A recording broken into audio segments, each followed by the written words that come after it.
오늘은 누가복음 29번째의 이 말씀입니다. 우리가 잘 아는 또 이 사건의 이 본문의 말씀을 통해서 오늘은 특별히 또 저와 여러분에게 또 주님께서 어떤 말씀을 저와 여러분에게 하실까요? 설교 제목을 저를 따라서 같이 한번 해보시겠습니다. 눌림에서의 자유. 한번 더 해보실까요? 눌림에서의 자유. 여러분, 눌림이라는 것이 여러분의 삶 속에 내가 뭔가를 이렇게 살아서는 안 되는데, 내가 이렇게 해서는 안 되는데 하면서 내 스스로 모든 것을 통제하지 못해서 계속해서 그 삶 속의 눌림으로 반복되는 내 삶을 통해서 고통당하는 여러 가지 일들, 우리의 삶을 돌아보면은 그러한 것들이 사람들마다 다르게 눌림으로 살아가는 사람들 참 많이 있습니다. 오늘 특별히 주님은 눌림에서의 자유를 우리에게 주시겠다라고 주님이 말씀하십니다. 오늘 이 본문의 말씀을 쭉 우리가 함께 묵상하면서 정말 내 삶에 지금 고통스럽게 하는 그 눌림이 무엇인가, 오늘 이 말씀을 들으면서 자유함을 주시는 주님 앞에 모든 것들을 내어놓고 정말 주님께서 여러분의 삶을 자유케 하시는 오늘 그 은혜가 오늘 저와 여러분 가운데 있기를 주님의 이름으로 축복합니다. 오늘 이 본문에 보면은 정말 눌림 속에 살아가는 정말 불쌍하고 고통스러운 한 사람이 나오는데, 바로 그 사람은 귀신에게 이렇게 덮여서 포지션 되어서 그 눌림 속에 자기의 삶을 정상적으로 살아가지 못하는 한 사람이 나옵니다. 오늘 우리가 읽었던 본문의 말씀, 여러분 성경책을 보시고 우리가 같이 말씀을 보겠습니다. 26절에 보면은 그들이 갈릴리 맞은편 그라사인의 땅에 이르러 예수께서 육지에 내리심에 그 도시 사람으로서 귀신 들린 자 하나가 예수를 만나니 그 사람은 오래 옷을 입지 아니하며 집에 거하지도 아니하고 무덤 사이에 거하는 자라. 이렇게 누가는 자세하게 그 사람에 대해서 기록을 하고 있습니다. 예수님께서 제자들과 함께 이제 배를 타고 주님께서 저 건너편 땅으로 가자라고 건너가서 주님이 육지에서 땅에 내리셨는데, 그 땅이 그라사라는 이방의 사람들이 많이 살고 있는 바로 그 땅, 소위 그라사인 땅이다, 이렇게 부릅니다. 주님이 그곳에 이제 도착을 하셨습니다. 배에서 내리고 이제 가는데 바로 처음으로 바로 해변가에서 만난 사람이 누구냐? 귀신 들린 자입니다. 많은 귀신들에게 이렇게 들려서 이 사람이 살아가는데 누가는 27절에 보니까 오랫동안에 옷을 입지 않고 살았다. 그러니까 완전히 옷을 다 벗은 채로 맨몸으로 그는 살아갔습니다. 그리고 집에 거하지 않고 무덤 사이에 거했다라고 기록을 하고 있습니다. 정말 이 귀신의 파워에 눌려서 이 사람이 옷을 벗고 살고 싶어서 살았겠습니까? 귀신이 그렇게 이끄니까 옷을 벗고 집에서 편안하게, 그라사라는 도시가 그 당시에 아주 번영한 도시라고 합니다. 그런데도 이 사람은 거기에 살지 못하고 소위 공동묘지였겠죠.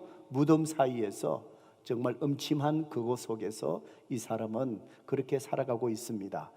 바로 귀신에 눌려서 이 사람이 사람답지 못하게 정말 살아가는 모습이었다라고 누가는 기록을 하고 있습니다.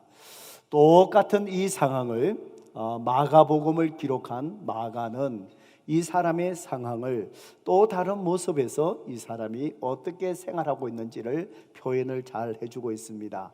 마가복음 5장 3절과 4절에 보면은 바로 그 사람은 무덤 사이에 거처하는데 이제는 아무도 그를 쇠사슬로도 맬 수 없게 되었으니 이는 여러 번 고랑과 쇠사슬에 매여서도 쇠사슬을 끊고 고랑을 깨뜨렸습니다. 그리하여 아무도 그를 제어할 힘이 없는지라 라고 이야기하고 있습니다.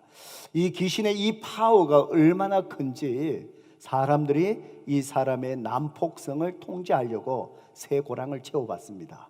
채워도 소용이 없습니다. 귀신의 그 파워로 새 고랑을 또 끊어버리고, 그래서 아무도 제어할 수 없는 그 상황에 이제 귀신이 이 무덤으로 이 사람을 이끌어가서 그것 속에서 이제 살아가게 하는 것이지요. 그래서 귀신의 눌림 속에서 살아가는 이 사람, 인간적인 삶을 살아갈 수도 없었고 난폭성과 폭력성으로 인해서 정상적인 그 삶을 살아가지 못한 상태에 있었습니다. 바로 예수님께서 이제 그라사니 땅에 있는 이 땅에 도착하자마자 이 사람을 자유케 해줍니다. 그 사람 몸에서 귀신들이 떠나가게 하시고 귀신이 굴복하고, 이제는 예수님 밑에서 무릎 아래에 앉아서 편안한 마음으로 옷을 입고 이제 귀신이 떠나가서 정상적인 사람으로 자유함으로 예수님께서 이렇게 회복시켜 주셨습니다. 바로 이 누가복음을 기록한 누가는 이 사건을 오늘 본문에 기록하면서 바로 저와 여러분에게 예수님이 어떤 분이신지를 구체적으로 우리에게 가르쳐주고 깨닫기를 원했습니다. 그것은 바로 무엇이냐?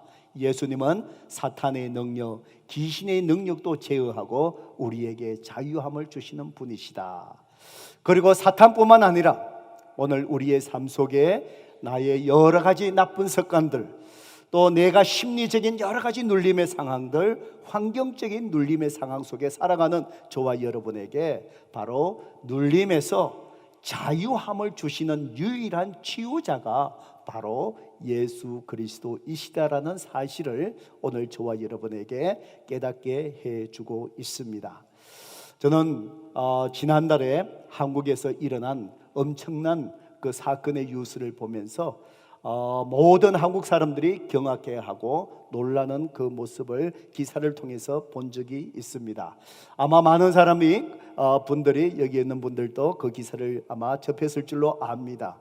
고유정이라는 여인이 2년 전에 이혼한 전 남편을 살해를 하고 죽인 것도 참 무서운데, 이 남편을 살해를 하고는 시신을 아주 잔혹하게 훼손을 했습니다.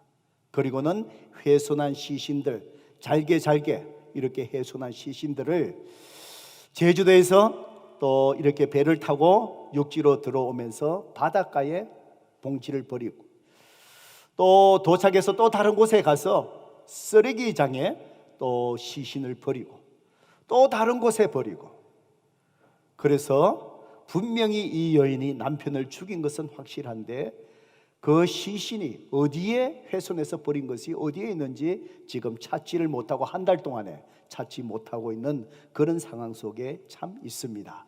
2년 전에 이혼을 하고 6살 난 아들이 있었는데 2년 동안에 전 남편이 이 아들을 한 번도 보지를 못해서 얼마나 보고 싶었겠습니까? 그래서 아이를 만나게 해주지 않아서 법적으로 소송을 하고 법원에서 명령해서 이 아이를 만나게 해주라. 그래서 전 남편이 2년 만에 6살 난 아들을 보러 갈 때 설레는 마음으로, 정말 기쁜 마음으로 아이가 좋아하는 또 장난감도 사고 이 아이를 만났습니다. 그런데 이 전 아내가 바로 이 남편을 살해할 음모를 꾸미고, 그리고는 남편을 죽이고, 그리고는 이 시신을 그렇게 훼손해서 시신의 흔적조차도 지금 찾지 못하는 그 상태에 이르렀습니다. 많은 사건이 일어났지만 이렇게 전 남편을 죽이고 시신을 이렇게 훼손한 사건, 저는 이런 사건을 그 전에 이렇게까지 극악한 상황을 본 적이 없습니다. 그래서 아내가 이렇게 독을 품으면 남편을 이렇게까지 죽일 수 있구나. 그리고는 제 아내의 얼굴을 봤는데 두려웠습니다. 그래서 제가 적당하게 아내의 심기를 거르지 않고 평생을 조심하며 살아가기로 결심을 했습니다. 저만 그렇겠습니까? 오늘 이 자리에 있는 형제분들, 아내 보기를 두렵게 여기시기를 바랍니다. 아내가 정말 이 미움의 썬뿌리가 이렇게 무서울 수 있구나 라는 것을 다시 한번 또 생각하게 되지요. 그러면서 언론의 기사에 이 여인이 대학교에 다닐 때의 그 사진과 그 다음에 사회생활 할 때의 사진과 현재의 이 여인의 사진 3장을 갖다가 비교하면서 사진을 이렇게 올려놓은 것을 봤습니다. 저는 그것을 유심히 이렇게 봤습니다. 봤는데 대학 다닐 때 그 사진을 보니까 정말 그 나이 20몇 살 때 얼마나 참 이렇게 얼굴이 활짝 필 때입니까? 그분도 얼굴이 활짝 피어 있는데 정말 쾌활하고 명랑하고 웃음을 머금고 있는 정말 아름다운 여인의 모습이었습니다. 대학을 졸업하고 사회생활 할 때 여전히 그 아름다움의 모습이 이렇게 성숙되어 가는 모습을 사진을 통해서 볼 수 있었습니다. 그런데 남편을 이렇게 시신을 훼손한 그 사진을 보니까 이전의 사진과 비교할 수 없을 정도로 이분의 얼굴 속에 뭔가 어두운 부분들이 그 삶을 꽉 차고 있는 그 얼굴의 모습을 볼 수가 있었습니다. 그러면서 제 나름대로 한번 생각해 봤습니다. 분석을 해봤습니다. 기사를 통해서 왜 이 여인이 이렇게까지 명랑하고 참 쾌활하고 이렇게 아름다운 여인이 왜 지금 이 모습으로 변화되게 됐을까? 무엇이 이 여인을 이렇게 정말 악이 있는 이런 여인으로까지 바꾸게 했을까? 참 많은 궁금증이 생겼습니다. 아마 많은 전문가들도 이 동기가 뭘까? 이 여인이 입을 열지 않으니까 그냥 다 추론을 하는 것 같아요. 그 동기가 궁금하지 않겠습니까? 저는 기사를 쭉 읽어보면서 제 나름대로 한번 생각을 이렇게 해봤습니다. 이 여인에게 그저 남편에게 사랑받고 싶은 공주병이 조금 있는 것 같아요. 그 기대가 채워지지 않으니까 남편에 대한 분노가 자꾸 쌓이는 것이지요. 이 감정 조절, 이 분노 조절이 이 여인이 또 안 되는 것 같아요. 분노가 일어나면은 그냥 남편에게 또 폭력적이고 가정에서도 폭력적이고 이 분노 조절이 안 되는 그 모습들. 그런데 결정적으로 제가 느끼기에는 이 여인이 가졌던 것은 바로 뭐냐면은 피해의식의 마음입니다. 그게 바로 뭐냐? 남편과 이제 이혼하게 되면서 이 여인이 모든 생각이 이 여인을 누르고 지금 붙잡고 있는 것이 바로 뭐냐? 이 전 남편, 이 남편 때문에 내 인생이 이렇게 됐다는 것이지요. 행복을 잃어버렸다는 것이지요. 그래서 새로운 남편을 만나서 가정을 꾸리고 살아가는데도 항상 전 남편의 이 생각에 눌림 속에 있는 거예요. 이 남편이 살아있는 한은 내가 결코 행복할 수 없다. 이 남편 때문에 내 인생이 이래 됐다. 원망과 미움의 썬뿌리, 바로 이 남편 때문이라는 피해의식들. 결국은 이 여인이 정말 그 속에 눌림 속에 빠져들다 보니까 자기도 모르게 제 추측으로 그런 생각을 했지 않나 싶습니다. 이 남편만 없어진다면, 이 남편만 죽고 나면 내 인생이 행복해지리라. 그래서 이 여인이 이 남편을 살해하고 그렇게 시신을 훼손하지 않았나, 그런 생각을 한번 해봅니다. 분명한 것은 바로 이 여인이 잘못된 것에 눌려서 자기 스스로 자기 삶을 통제하지 못하고 벗어나지 못해서 그 눌림 속에서 이러한 극한 상황에까지 이르게 된 것이라고 그렇게 생각을 합니다. 성도 여러분, 우리가 살아가면서 우리의 삶 속에 우리가 내 자신이 스스로 통제할 수 없는 눌림 속에 살아가는 사람이 그 여인뿐이겠습니까? 오늘 이 자리에 있는 저와 여러분에게도 정도의 차이는 있지만 다 눌림이 있을지도 모르겠습니다. 그 눌림은 무언가에 매여 있어서 내 스스로 내 삶을 통제하지 못하고 고통당하는 그 상태를 이야기합니다. 때로는 우리가 잠을 잘 때에 가위 눌린다는 그런 표현을 하지요. 꿈속에 나쁜 사람이 나를 막 쫓아오는데 내가 도망가려고 하는데 발이 떨어지지 않는 거. 우리가 자다가 스트레스와 이 속에서 일어나는 현상들이지요. 그것이 악한 영이 귀신이, 근데 저는 그거 동의하지 않습니다. 아무튼 그것처럼 내가 뭔가를 벗어나고 싶은데 통제할 수 없는 것들, 그것을 때로는 우리는 중독이라고 얘기하고 때로는 그것이 장애라는 표현을 많이 씁니다. 어떤 사람은 바로 알코올의 중독으로 고생을 합니다. 벗어나고 싶지만 스스로 벗어나지 못합니다. 어떤 사람은 마약에 중독에 빠집니다. 우리 자녀들 정말 마약에 손쉽게 가까이에 있습니다. 한번 손을 대기 시작하면은 거기에서 이제 스스로 통제할 수 없는 그 상태에 이르게 되면은 인생이 망치게 되는 것이지요. 또 어떤 사람은 분노 조절이 되지 않습니다. 인격장애, 분노장애, 감정장애, 분노 조절이 되지 않습니다. 조그만 일에 이 분노를 조지 못해서 한번 확 그 감정을 쏟고 나면은 어떨까요? 사람의 관계가 다 깨어지죠. 가정이 엉망이 되지요.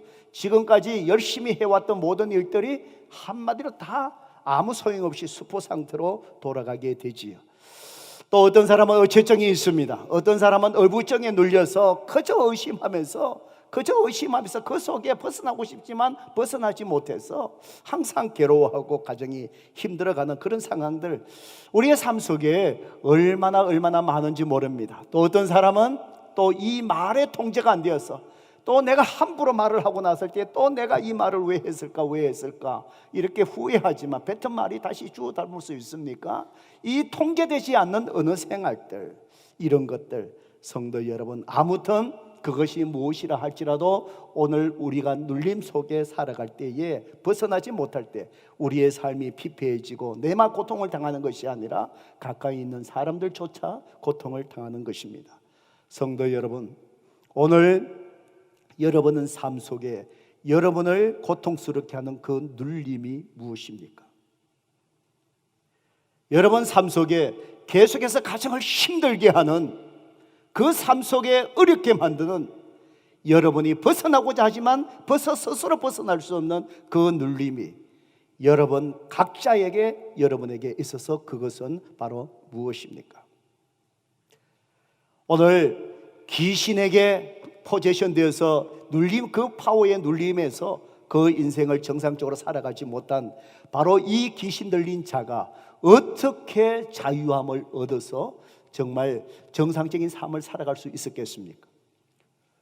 오늘 저와 여러분의 삶 속에도 뭔가 눌림 속에 있는 그 눌림 벗어나야 할 텐데, 오늘 저와 여러분이 바로 그 눌림에서 저와 여러분이 어떻게 자유함을 얻을 수 있겠습니까?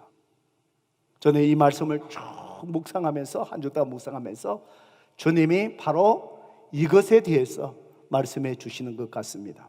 어떻게 눌림에서 자유할 수 있을까?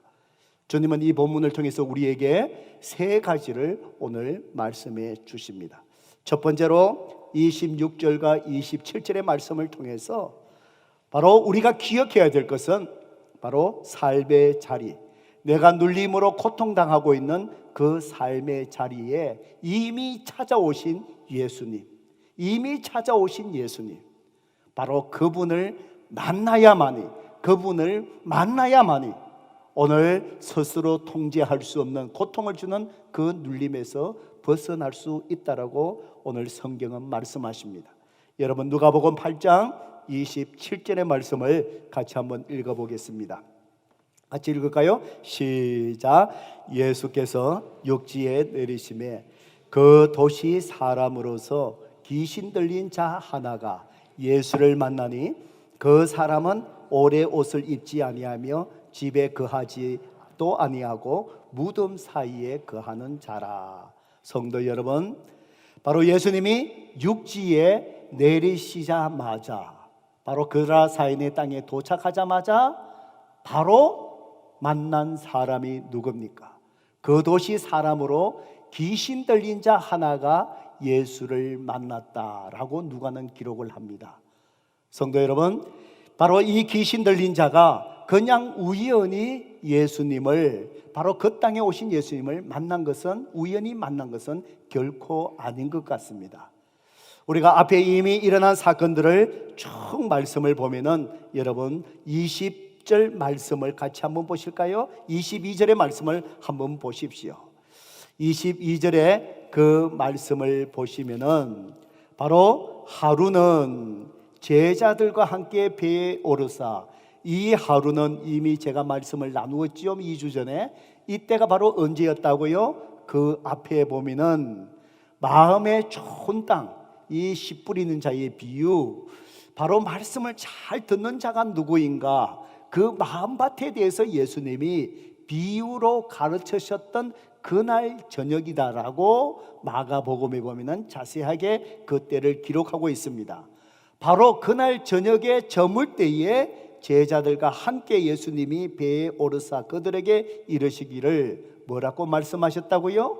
호수 저편으로 가자. 바로 이 호수 저편, 예수님이 도달하신 땅이 바로 뭐지요? 그라사인 땅. 이 귀신 들린 자가 바로 그곳의 해변가에 있던 곳이지요. 성도 여러분, 예수님께서 그저 아무런 목적 없이, 계획 없이 바로 저 건너편 땅으로 가자라고 말씀한 것이 아닙니다. 저는 이 말씀을 분명히 묵상하면서 제가 깨닫게 되는 것은 무엇인지 아시지요? 주님이 그라사인이 살고 있는 이 땅으로 배를 건너 제자들과 함께 건너가자라고 하실 때에 그 이유는 바로 뭐냐? 지금 귀신 들려서 고통당하고 있는 그 사람을 자유케 하시고자 하시는 주님의 계획이 분명히 있었기 때문에 그렇습니다. 우연히 귀신 들린 자가 예수님을 만난 것이 아니라 예수님이 의도적으로 귀신 들린 자의 고통 속에 자유케 하시려고 주님은 그의 고통당하는 삶의 자리에 주님은 이미 찾아가셨다는 것입니다. 찾아오신 그 주님을 바로 은혜로 귀신 들린 이 사람이 주님을 만나게 되는 것입니다. 성도 여러분, 그렇습니다. 오늘 여러분이 그 눌림 속에서 고통당하고 있는 그 고통의 자리, 성도 여러분, 여러분이 광야에 홀로 버려진 것 같은 느낌이 든다 할지라도 성도 여러분, 그 자리에 이미 주님은 여러분의 고통의 자리에 찾아오셨다는 사실을 기억하시기를 바랍니다. 여러분 스스로 혼자가 아니에요. 왜 사람들이 참으로 자살을 합니까? 혼자라는 생각, 내가 아무것도 할 수 없고 내 홀라라는 그 절망의 벽 속에서 사람이 생명을 그렇게 극단적으로 끊는 것이 아니겠습니까? 여러분이 기억하셔야 됩니다. 우리 주님은 저와 여러분의 머리털까지도 세신 분인 줄로 믿습니다. 여러분의 눈물을 아십니다. 여러분의 마음의 고통을 아십니다. 그 눌림 속에서 반복되는 그 고통 속에서 벗어나고자 하는 바로 그 마음을 주님은 이미 헤아리고 계시고 여러분의 삶의 자리에 바로 여러분을 자유케 하시기 위해서 그라사인의 그 땅에 저리로 건너가자 하시면서 풍랑을 헤치면서 주님이 찾아오신 것처럼 여러분의 삶의 자리에 이미 찾아오신 주님이시라는 것을 기억하셔야 됩니다. 그분을 고통 속에서 만나기를 갈망하셔야 됩니다. 그분을 만날 때에 바로 그라사이의 귀신 들린 자를 자유케 하신 것처럼 여러분의 눌림에서 주께서 여러분을 자유케 하여 주실 줄로 믿습니다. 바로 여러분의 삶의 자리에 이미 찾아오신 주님이신 것을 기억하셔야 합니다. 두 번째로 어떻게 우리는 눌림에서 자유함을 얻을 수 있을까요? 28절과 30절에서 주님은 말씀하십니다. 주님께서 우리를 눌림에서 자유케 하기 위해서 자신의 문제를 정확하게 인식해야 된다라고 말씀합니다. 성도 여러분, 오늘 본문의 성경으로 돌아가서 다시 28절의 말씀을 볼까요? 28절을 봅니다. 예수를 보고 부르짖으며 그 앞에 엎드려 큰 소리로 불러 이르되 지극히 높으신 하나님의 아들 예수여, 당신이 나와 무슨 상관이 있나이까? 당신께 구하오노니 나를 괴롭게 하지 마옵소서 하니 라고 귀신 들린 자가 주님 앞에 이야기합니다. 그가 큰 소리로 얘기합니다.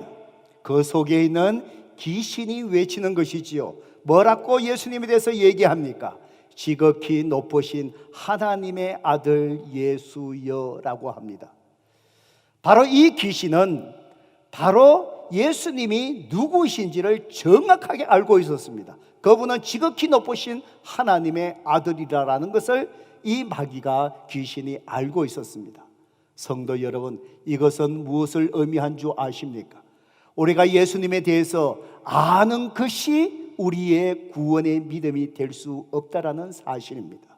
우리를 구원하는 믿음은 예수님이 어떤 분이신지를 아는 데 그치지 않고 그 아는 것이 내 삶 속의 믿음으로 고백될 때 그것이 우리를 구원하는 구원의 믿음이 되는 줄로 믿습니다. 귀신들도 바로 예수님이 하나님의 아들이신 것을 알고 있었습니다. 그러면서 얘기합니다. 당신이 나와 무슨 상관이 있기에 이렇게 나를 괴롭게 하십니까? 나를 괴롭게 하지 마세요. 그 다음 절에 보면은 이미 예수님께서 그 사람에게 귀신이 떠나가기를 선포하셨기에 귀신이 이렇게 얘기하는 것입니다. 자, 28절 29절 이는 예수께서 이미 더러운 귀신을 명하사 그 사람에게서 나오라 하셨습니다. 귀신이 가끔 그 사람을 붙잡음으로 그를 쇠사슬과 고랑에 매어 지켰으되 그 맨 것을 꺾고 귀신에게 몰려 강야로 나갔더라. 그러면서 이제 30절 함께 읽어봅니다. 시작. 예수께서 내 이름이 무엇이냐 물으신저 이르되 군대라 하니 이는 많은 귀신이 들렸습니다. 이제 예수님께서 귀신 들린 자를 향하여 묻습니다. 내 이름이 무엇이냐? 그때에 속에 있던 귀신이 이야기합니다. 군대입니다. 군대입니다. 여러분, 이 말은 무엇인 줄 아십니까? 바로 그 당시에 로마 군대의 바로 여단을 이야기합니다. 요즘 군대의 여단, 더 큰 그룹이지요. 여단이 그 당시에 로마 군대의 여단이 얼마냐? 4,500명에서 6,000명이라는 거예요. 그 얘기는 바로 무엇입니까? 네가 뭐냐? 군대라. 바로 귀신의 포지션 된 그 사람 속에 들어있는 귀신이 얼마가 된다는 것이지요? 4,500 내지 6,000이 된다는 것이지요. 그만큼 많은 귀신들에게 이렇게 포지션 되어 있는 거예요. 성도 여러분, 오늘 우리가 살아가는 이 삶이 악한 영과의 영적인 전쟁 속에 살아가고 있는 것을 기억하십니까? 에베소서의 말씀 속에 그래서 우리는 무시로 기도하라고 얘기합니다. 여러분의 자녀들의 학교 갈 때 악한 영의 지배를 당하지 아니하도록 막아주기를 위해서 기도하셔야 됩니다. 여러분의 가족들이 정말 세상 속에 일하러 나갈 때 악한 영의 보호를 위해서 여러분 기도하셔야 됩니다.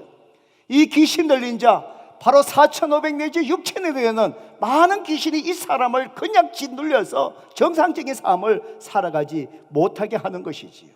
성도 여러분, 예수님은 이 사람을 자유케 하기 위해서 너 이름이 무엇이냐고 묻습니다. 왜 예수님께서 물으실까요? 왜 물으실까요? 모든 것을 아시는 주님, 이미 귀신 있는 자를 자유케 하기 위해서 이 땅까지 배를 타고 건너오신 주님이신데 왜 그 사람의 이름을 물으실까요? 그것은 바로 그 사람이 자유케 되기 위해서 그 자신의 문제가 무엇인지를 주님은 직면하게 하시는 것입니다. 그가 어떤 상태에 있고 자기의 정체성이 무엇인지를 스스로 깨닫고 발견하고 주님 앞에 자유함을 얻기 위하여 의지하도록 이끌어 가시기 위해서 자기 자신이 그 문제를 인식하게 바로 주님께서 이끄시는 것이지요. 네 이름이 무엇냐는 것이지요. 여러분, 몸도 병든 자들이 자기가 병이 들어서 건강이 나쁘다는 것을 아셔야만이 어떻습니까? 의사를 찾게 되었습니다. 내 몸이 병든 것을 인정하지 아니하면은 의사 선생님을 찾지 않지요. 때를 놓치게 되지요. 여러분, 정신질환을 앓는 자들이 당신 정신병입니다, 돌았습니다, 인정하는 사람 봤습니까? 절대로 안 돌았다 그래요. 여러분, 알코올 중독자에게 알코올 중독자라 얘기해 보세요. 아니라 그러지요. 많이 마실 뿐이라 그러죠. 여러분, 치매 환자에게 물어보세요. 치매 드셨다고 얘기해 보세요. 절대로 안 들었다는 것이죠. 그래서 옆에 사람들이요, 바로 이 치매 환자가 혼돈해서 잘못 얘기하는데 이게 어떻게 변명할 수가 없어요. 어르신들 치매 드시면은요, 그 밑에 자녀들이 애를 먹잖아요. 뭔가 없어졌는데 당신이 어디 놓고 못 찾는 건데 이게 치매가 걸리시니까 뭐지요? 저 며느리가 갖고 갔다는 거예요. 그러니까 이걸 어떻게 얘기해요? 치매라 그러면 뭐지요? 나는 정신이 맑다는 것이지요. 그렇습니다. 내 자신의 문제를 인식해야만이 주님 앞에 도우심을 구할 수가 있는 것이죠. 내 이름이 무엇이냐? 성도 여러분, 주님은 이 시간 저와 여러분에게 동일한 질문을 하십니다. 너 이름이 무엇이냐? 바로 여러분 삶 속에 눌려서 그것이 그 눌림이 여러분의 삶을 정말 고통스럽게 여러분의 삶을 지금 이끌고 가고 있는 네 이름이 무엇이냐라고 주님은 물으십니다. 여러분의 이름이 무엇입니까? 여러분, 존 번연이 쓴 철로 역정에 보면은 그가 순례의 길을 걸어가면서 수많은 사람들의 이름을 만나고 그 사람들의 이름을 이렇게 적어 놓았습니다. 저는 작년에 바로 안식을 하면서 가평에 지구촌 교회에서 세워놓은 필그림 하우스 수양관, 현대식으로 잘 지어놓은 거기에서 2주 동안 있으면서 참 좋은 시간 가졌습니다. 바로 거기에다가 바로 존 번연의 철로 역정의 순례의 길을 테마를 가지고 아주 산책길을 잘 만들어 놨습니다. 경치 좋은 데다가. 그래서 아침 저녁으로 저와 제 아내가 그 길을 걸으면서 존 번연이 걸어갔던 순례의 길, 바로 소설에 나오는 존 번연의 순례의 길, 거기 따라가서 거기에서 우리가 신앙생활 하면서 이런 생활, 이런 사람, 저런 사람 모습을 계속해서 묵상하면서 참 은혜의 시간을 가졌습니다. 거기에 보면은 존 번연이 순례의 길에서 만난 많은 사람들의 이름이 나옵니다. 거기에 보면은 어떤 사람이 나오느냐, 자신의 이름이 고집쟁이 자만씨, 혹시 자기 이름과 동일하게 나오더라도 오해하지 마세요. 아기씨, 무자비씨, 겁쟁이씨, 회의씨, 허례씨, 위선씨, 질투씨, 아첨씨, 경멸씨, 수다장이씨, 허영씨, 떠버리씨, 절망씨, 두려움씨, 무지씨, 구두쇠씨 등등등등, 그 삶 속에 만난 많은 사람들이 나옵니다. 성도 여러분, 오늘 여러분의 이름은 무엇입니까? 혹시나 여러분의 고집이 여러분의 삶을 계속해서 고통스럽게 만들지 않습니까? 혹시나 여러분의 분노를 조절하지 못하는 그 분노가 여러분 삶 속에 계속해서 고통스럽게 하는 분노시라는 것이 여러분의 이름이 혹시 아니신가요? 항상 모든 일에 긍정적으로 보지 못하고 항상 비판적으로 부정적으로 바라보며 내 입술 속에 항상 대화가 안 좋은 얘기, 부정적인 얘기만 하는 부정시, 바로 그것이 여러분의 이름이 아닙니까? 그것 때문에 여러분 삶 속에 계속해서 고통당하고 눌려있는 여러분의 모습이 아니십니까? 오늘 주님 앞에서 분명한 것은 내 자신의 삶을 짓누르고 있는 바로 그 문제를 정확하게 인식하셔야 된다는 것입니다. 그때 주님 앞에 도우심을 구할 수 있고 이미 내 삶의 자리에 찾아오신 주님께서 여러분의 그 눌림을 자유케 하실 줄로 믿습니다. 마지막으로 우리는 어떻게 우리 삶의 눌림에서 자유할 수 있을까요? 31절부터 39절 마지막까지 말씀을 통해서 주님이 말씀합니다. 내가 그 눌림에서 이제 벗어나고자 하는 변화를 갈망해야 한다라고 주님은 그렇게 말씀합니다. 벗어나고자 하는 내 삶이 변화되어야 될 그것을 주님 앞에 갈망하셔야 됩니다. 체념해서는 안 된다는 것입니다. 내가 지금까지도 이렇게 살아왔는데 나는 바뀔 수 없어, 단념해서는 안 된다는 것입니다. 주님 앞에 내가 정말 이 눌림에서 벗어나기를, 변화되기를 갈망해야 된다고 말씀합니다. 자, 32절부터 31절부터 성경을 다시 봅니다. 무저갱으로 들어가라 하지 마시기를 간구하더니, 귀신이 이야기합니다. 무저갱은 바로 사탄이 일시적으로 갇힐 곳입니다. 주님이 오시면은 이제 영원히 갇히기 전에 이제 일시적으로 갇히는 곳이 무저갱입니다. 사탄이 주님 앞에 애원합니다. 우리를 무저갱으로 들어가라 말씀하지 마세요. 32절, 마침 그곳에 많은 돼지떼가 산에서 먹고 있는지라 귀신들이 그 돼지에게로 들어가게 허락하심을 간구하니 이에 허락하시니. 그라사에 살고 있는 이 사람들은 유대인이 아니라 이방 사람들이었습니다. 유대인들은 구약시대의 돼지가 부정한 것이어서 키우지도 않고 먹지도 않았습니다. 그런데 이방 사람 그라사인들은 돼지를 가축하면서 먹고 사는 것이 그들의 주종이었습니다. 그래서 거기에 돼지떼가 많이 아마 풀어놓고 돼지떼를 키웠던 것 같습니다. 이 귀신이 주님에게 얘기합니다. 우리가 저기 돼지떼에 들어가게 해주세요. 그래서 주님이 오케이 허락해 주었습니다. 33절, 귀신들이 그 사람에게서 나와서 돼지에게 들어가니 그 떼가 비탈로 내리따라 호수에 들어가 몰사하거늘. 그래서 이 귀신들이 돼지에 들어가니까 돼지들이 떼로 팍 이렇게 뛰면서 바로 계곡으로 비탈로 내려갔고 바로 갈릴리 호수에 들어갔고 다 몰사해버린 거예요. 다 죽어버렸습니다. 34절 치던 자들이 그 이루어진 일을 보고 도망하여 성내와 마을에 알리니, 아주 큰 일이 아니겠습니까? 바로 돼지를 키우는 수많은 돼지떼가 몰살했으니까 그것이 아마 한 주인의 돼지떼였겠습니까? 아마 제가 생각하기는 이 집 저 집 돼지들 다 모아서 관리하고 있지 않겠습니까? 35절 사람들이 그 이루어진 일을 보러 나와서 예수께 이르러 귀신 나간 사람이 옷을 입고 정신이 온전하여 예수의 발치에 앉아있는 것을 보고 두려워하였거늘, 그들이 접근조차 하지 않았던 그 난폭한 사람이 이제는 귀신이 떠나가고 난 뒤에 아주 사람이 순한 양이 되어서 옷을 딱 차려입고 예수님의 발끝에서 앉아가고 앉아있는 그 모습, 이전과 완전히 다른, 거기에서 두려움을 느끼는 거예요. 그 두려움이 바로 뭘까요? 바로 하나님의 아들로 그들의 삶의 자리에 찾아오신 예수님의 그 신성의 능력을 보고 그분이 누구신가에 대한 경외감이 아니겠습니까? 바로 그때 여러분 37절을 우리 같이 한번 읽어볼까요? 읽어봅니다. 시작. 그라사인의 땅 근방 모든 백성이 크게 두려워하여 예수께 떠나가시기를 구하더라. 예수께서 배에 올라 돌아가실세. 그때에 많은 사람들, 돼지를 키우는 사람들이 와서 모든 백성이 크게 두려워했대요. 이 두려움은 뭘까요? 이 두려움은 뭘까요? 자기 돼지 떼도 이렇게 죽을까봐, 돼지 죽을까봐 두려워하는 이 두려움이겠죠. 그래서 그들이 예수님에게 뭐라 그러지요? 이 지역에서 떠나가 주세요. 이 지역을 떠나세요. 주님 앞에 간구하더라. 그런데 더 놀라운 것은 바로 예수님이 어떻게 하셨습니까? 예수께서 배에 올라 돌아가셨다는 거예요. 저는 이 말씀을 가만히 이렇게 보면서 참 마음이 아픕니다. 왜 그런 줄 아십니까?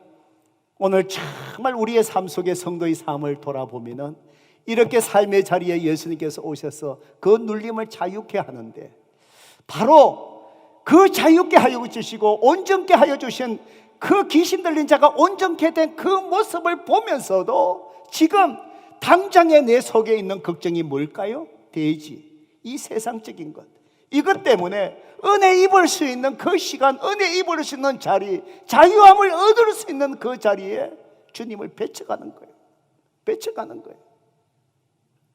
오늘 우리의 삶 속에 그런 분들이 수없이 있다는 것이지.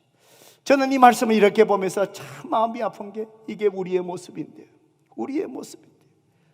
성도 여러분, 정말 남은 돼지가 죽을까봐 두려워서 정말 현실적인 것에 관심을 갖고 이방 사람들, 정말 하나님의 아들 구세주, 구원자가 저들의 삶에 찾아온 그런 좋은 은혜 받을 그 기회에 그들이 죄의 종이 되어서 죄에 눌려 살아가면서 죄에서 자유케 하기 위해서 그들의 삶 속에 찾아오신 주님,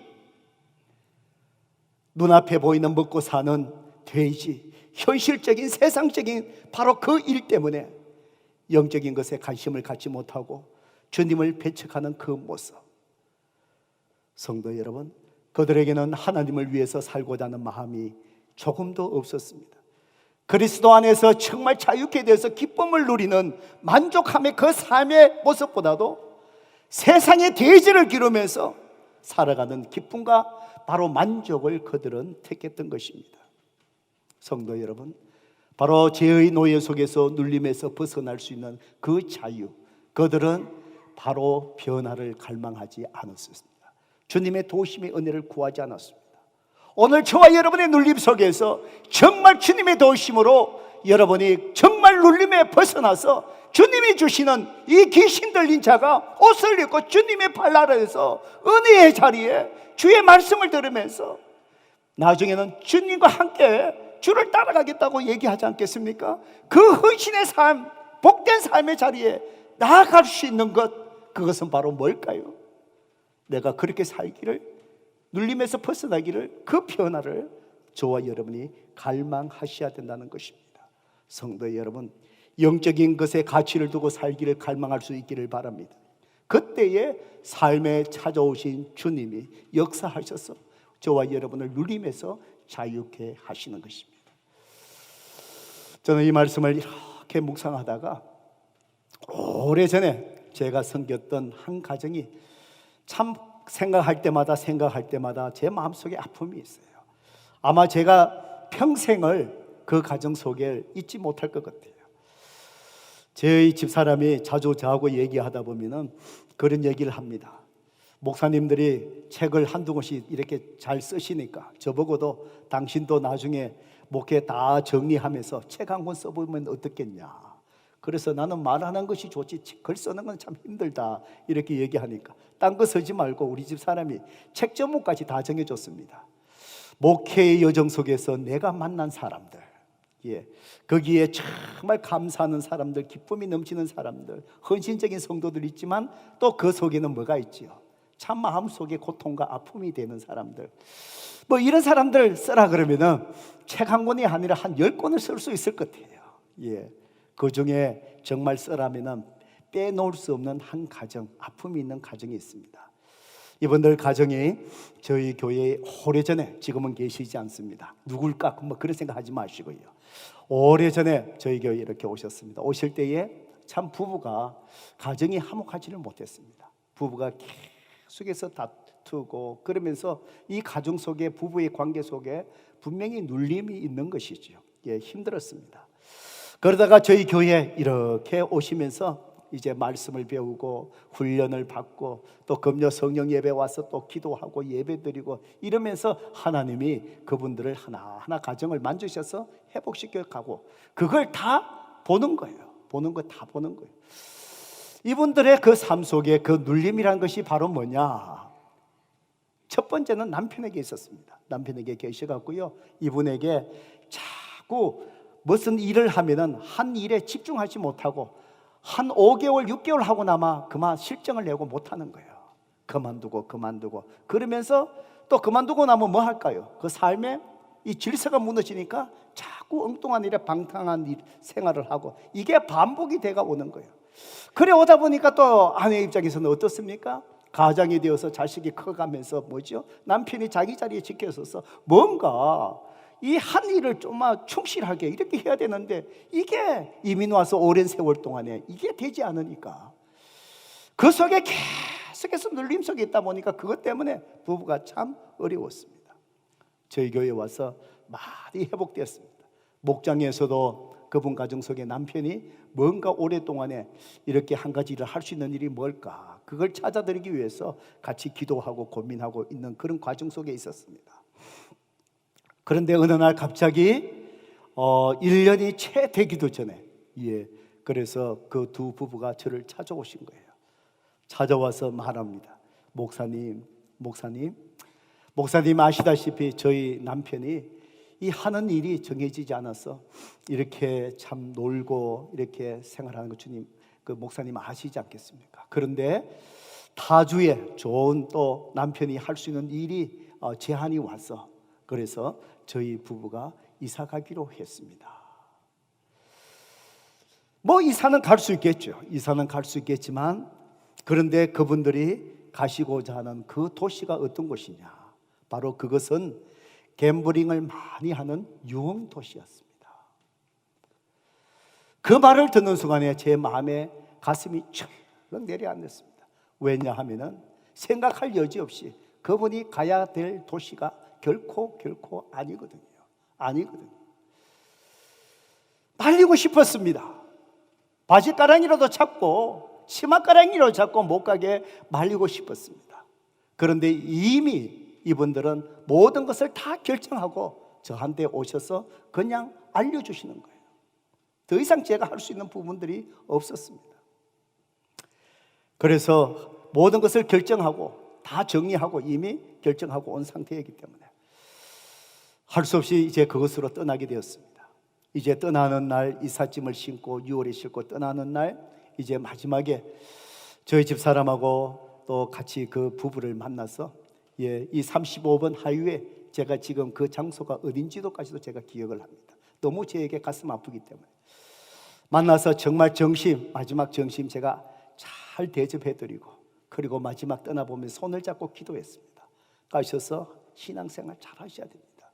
지금처럼 신앙의 끈을 놓으면 안 됩니다. 이 끈을 놓으면 안 됩니다. 교회가 어느 정도 떨어졌느냐, 그러니까 그 속에서 조그마한 교회들이 있는데 한 1시간 정도 떨어져 있다는 거예요.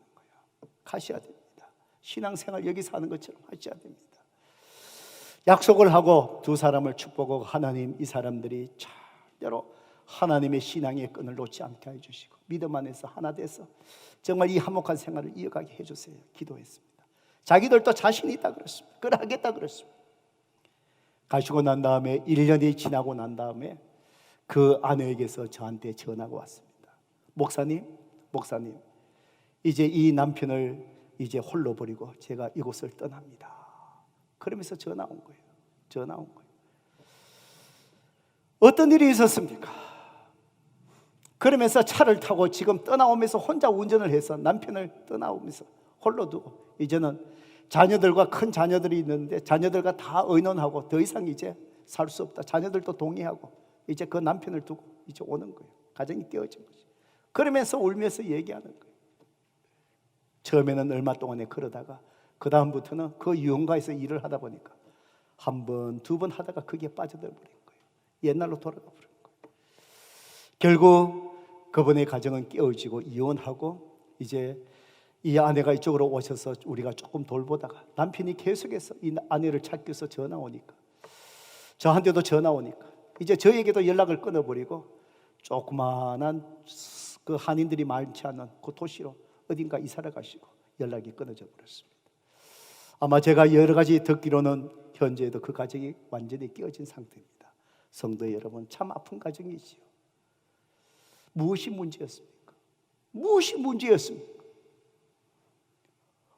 그것은 남의 이야기가 아니라 오늘 저와 여러분이 눌린 가운데서도 저와 여러분이 그렇게 그 아픈 경로를 걸어가고 있다는 것이죠. 무엇이 문제였습니까?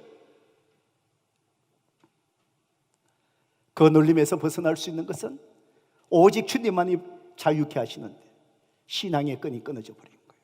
신앙의 끈이 끊어져 버린 거예요. 무엇이 문제였습니까? 그 눌림에 남편의 문제가 무엇인지 정확하게 인식하지 못한 거예요. 알면서도 깨닫지 못한 거예요. 그 눌림이 바로 무엇입니까? 방탕한 생활 속에 쉽게 유혹되는 것이 아니겠습니까? 그렇다면은 억만만금을 준다든 몇만 불을 준다 할지라도 그 자리는 가지 않아야 될 자리죠.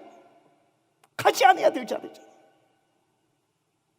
오늘 이 본문에 나오는 예수님을 떠나가십시오라고 하면서 돼지 떼가 죽을까 봐 두려워서 돼지를 짓고 돼지를 선택한 그 모습이 바로 어리석음이 이 가정에 있었던 것이 아니겠습니까?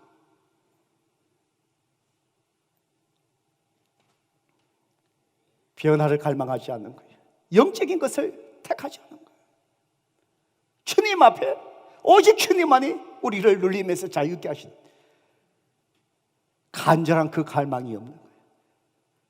눈에 보이는 그저 생활 속에 오는 돈, 물질에 대한 세상적인 것. 바로 그것을 택하다 보니 다시 옛날의 삶 속에 가정이 깨어지고 행복을 지켜야 될 그 가정이 엉망이 되어버려요. 성도 여러분, 오늘 여러분 삶 속에 눌림이 무엇입니까? 무엇입니까? 참지 못하는 여러분의 성격입니까? 오늘 주님 앞에 나가십시오. 주님이 자유케 하셔야 됩니다. 주님이 자유케 하셔야 됩니다. 여러분의 고집입니까? 고집입니까? 여러분 스스로 그 고집을 꺾을 수 있습니까? 주님은 이미 여러분의 삶의 고통 자리에 찾아오셨습니다. 여러분 곁에 계셔요. 만나셔야 돼요. 갈망하셔야 돼요. 남을 탓하기 전에, 옆에 있는 사람 탓하기 전에 내가 가지고 있는 문제가 무엇인지, 그 눌림이 무엇인지를 정확하게 깨달으셔야 돼요. 그래야 주님을 만날 수 있어요. 그래야 주님 앞에 문제를 가지고 갈 수 있어요. 성도 여러분, 내가 변하면 가정은 변하게 되어 있습니다. 내가 변하면 이 세상은 변하게 되어 있습니다. 문제는 다른 사람이 아니라 내 속에 있다는 것을 인정하셔야 됩니다. 변화를 주님 앞에 갈망할 때 이미 찾아오신 주님, 귀신 들린 자를 자유케 하시고 온전케 하시고 정상적인 삶을 살아가게 하신 주님, 여러분 삶을, 여러분의 가정을 회복케 하여 주실 줄로 믿습니다. 오늘 눌림에서 자유함이 오늘 여러분 가운데 있기를 주님의 이름으로 축복합니다.